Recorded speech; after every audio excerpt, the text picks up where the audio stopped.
सध्या ऑपरेशन टायगरच्या संदर्भातील हालचाली ज्या आहेत त्या मोठ्या प्रमाणात होताना पाहायला मिळतात.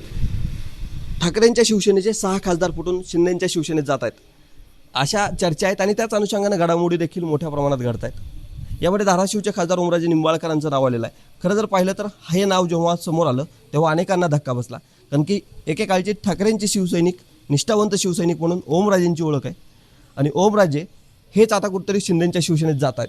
हे अनेकांच्या पचनी न पडण्यासारखं होतं. मात्र ओमराजे निंबाळकरांनी मागील काही दिवसांपासून या संदर्भातील धारण केलेलं जे मौन होतं ते अखेर सोडलेलं आहे आणि ओमराजे निंबाळकरांनी काल एका वृत्तपत्राला मुलाखत दिली.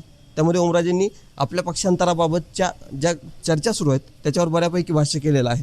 नेमकं आपण का पक्षांतर करतोय हे देखील आपण कालच्या व्हिडिओच्या माध्यमातून आपल्यासमोर पोहोचवलेलंच आहे.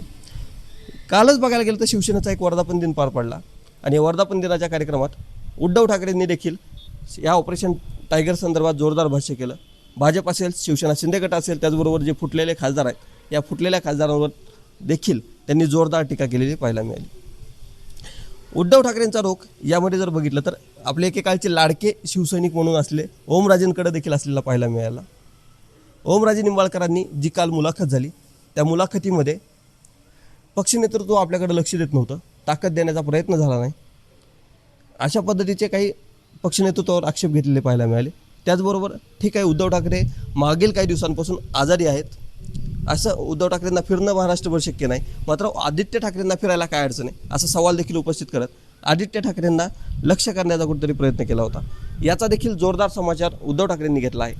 त्यांनी म्हटलं की जेव्हा जेव्हा शिवसेनेवर संकट आली, आम्ही संकटात होतो, तेव्हा का तुम्ही काही अंगावर घेतलं नाही असा प्रतिसवाल त्यांनी करत ओमराजेंवर टीका करण्याचा प्रयत्न केला. याचबरोबर लोकसभेच्या निवडणुकीच्या वेळेला आपण एका खासदाराच्या मतदारसंघात गेलो होतो. त्या ठिकाणी एक मोठी सभा झाली, मोठ्या प्रमाणात लोक उपस्थित होते आणि सभेनंतर एक सर्वसामान्य शेतकरी आपल्याजवळ आला. त्यानं एक पुंजी गोळा करून आपल्याकडे आणली होती आणि ती या उमेदवाराला देण्यासाठी आणली होती. ती मदत त्या शेतकऱ्यानं केली होती. ही संपूर्ण तुम्हाला जी मदत मिळायची, लोकांचं प्रेम मिळायचं, ते फक्त तुम्ही शिवसेनेत होतात, ठाकरे गटासोबत होतात, माझ्यासोबत होतात हे दाखवण्याचा प्रयत्न त्यांनी यातून केला आणि ओमराजे निंबाळकर यांच्याकडेच हा सगळा रोख होता असं कुठंतरी यातून समोर आलं.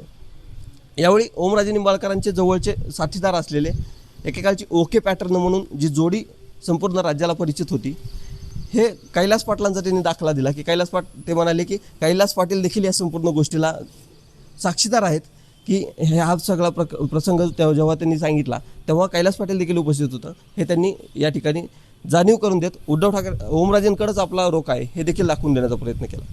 खरं जर पाहायला गेलं तर ओमराजेंनी जरी सांगितलं असलं की 20 तारखेला म्हणजे आज जी सुनावणी होणार आहे, जो निकाल लागणार आहे, त्या निकालानंतर आपण आपलं जे काही पुढील पक्षांतराबाबतचं जे काही मत असेल, जो काही निर्णय असेल तो घेऊ असं सांगितलं असलं तरी देखील काल उद्धव ठाकरेंनी ज्या पद्धतीनं ओमराजेंच्या मुलाखतीत त्यांनी घेतलेल्या आक्षेपावर ज्या पद्धतीनं टीका केलेली आहे त्यानुसार जर बघायला गेलं तर आता असं वाटतंय की काही काळासाठी ओमराजेंसाठी जी मातोश्रीची दारं आहेत ती बंद होत आहेत की काय.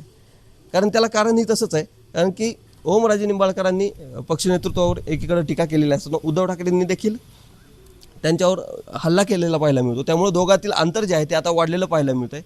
त्यामुळं जरी ओमराजेंनी आता जे जवळपास अशक्य गोष्ट आहे, जरी ओमराजेंनी आता ठाकरे गटात राहण्याचा विचार केला तरी त्यांच्यावर ठाकरेंचा विश्वास किती राहणार, पहिल्याप्रमाणे निष्ठावंत म्हणून ते मिळवू शकणार का, हे देखील आता सवाल उपस्थित होणार आहेत. आपल्याला देखील या संपूर्ण घटनाक्रमावर काय वाटतं, आपल्याला देखील या संपूर्ण ज्या काही गोष्टी आहेत याच्यावर काय वाटतं ते देखील कमेंट बॉक्समध्ये सांगा. आणि आपल्याला हा व्हिडिओ जर आवडला असेल तर फेसबुक पेजला फॉलो करा, यूट्यूबवर पाहत असाल तर यूट्यूब चॅनलला सबस्क्राईब करायला विसरू नका.